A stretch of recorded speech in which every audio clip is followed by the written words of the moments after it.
Bulk Corp international limited जिस तरह का बिजनेस ये कंपनी करती है, आज की डेट में स्टॉक एक्सचेंजेस में ऐसा बिजनेस करने वाली कोई भी कंपनी लिस्टेड नहीं है। अब ये कंपनी अपना आईपीओ लेकर आ रही है, एसएमई कैटेगरी में लेकर आ रही है।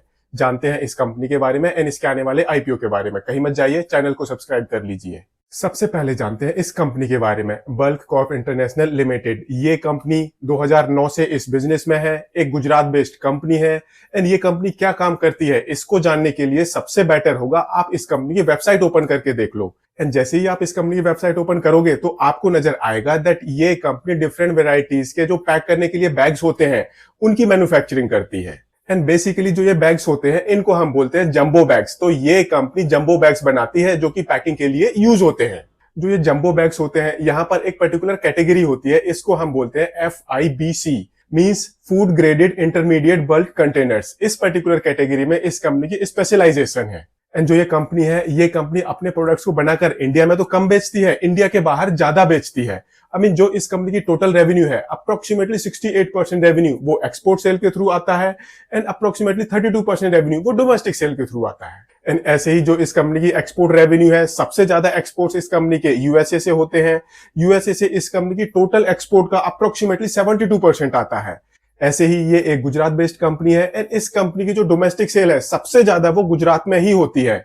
एंड गुजरात से इस कंपनी की टोटल डोमेस्टिक सेल का अप्रोक्सीमेटली 98% आता है। अब जैसा कि मैंने पहले भी बताया था दैट जो ये FIBC कैटेगरी होती है, यहाँ पर इस कंपनी की स्पेशलाइजेशन है। तो जो इस कंपनी की टोटल सेल होती है FIBC सेगमेंट से, इस कंपनी की टोटल सेल का 87% आता है। एंड आज की डेट में इस कंपनी के यहाँ पर 195 एम्प्लॉइज काम करते हैं। सो ये इस कंपनी का एक ब्रीफ बिजनेस मॉडल था, एक ब्रीफ बिजनेस प्रोफाइल था। अब देखते हैं दैट इस कंपनी के जो फाइनेंशियल्स हैं वो इस कंपनी के बारे में क्या बताते हैं। तो सबसे पहले हम इस कंपनी का एसेट बेस देखते हैं। मार्च 2022 में इस कंपनी का टोटल एसेट बेस था 21 करोड़ रुपीस के आसपास का। अगले साल ये कम होकर 17 करोड़ रुपीस के आसपास आ गया है एंड मार्च 2024 में इस कंपनी का टोटल एसेट बेस ये 32 करोड़ रुपीस को क्रॉस कर गया है। यहाँ पर हमें एक वी शेप मूवमेंट देखने को मिल रही है। ऐसा ही कुछ हमें इस कंपनी की रेवेन्यू में देखने को मिल रहा है।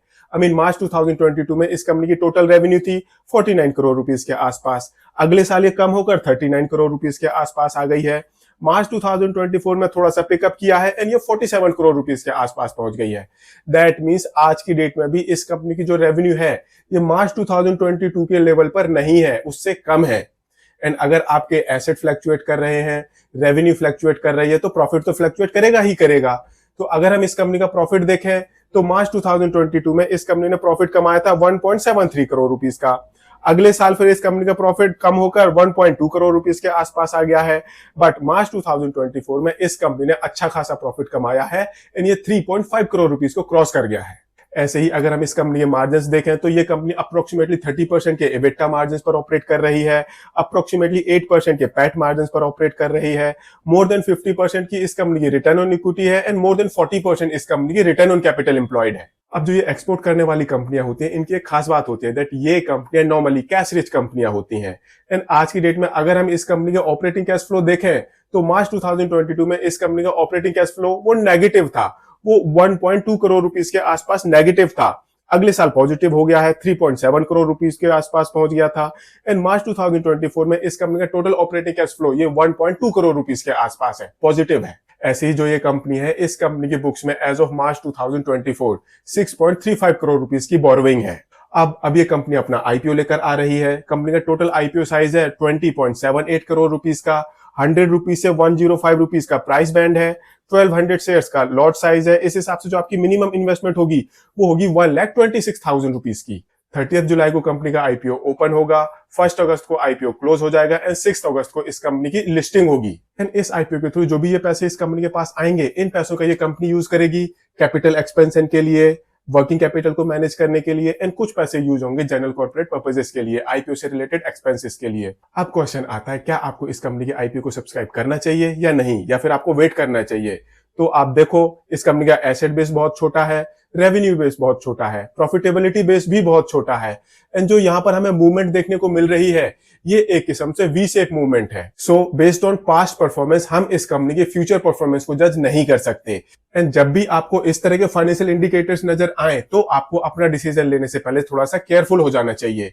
मैं इस कंपनी के आईपीओ को सब्सक्राइब नहीं करने वाला, बट मेरे डिसीजन के ऊपर आप अपना डिसीजन बिल्कुल मत लें। अपना डिसीजन सोच समझ कर लें एंड इन्वेस्टमेंट एडवाइजर से कंसल्ट करने के बाद लें। बट अगर आपको ये वीडियो पसंद आया हो तो इसको लाइक शेयर जरूर करें एंड चैनल को सब्सक्राइब करें। Thank you.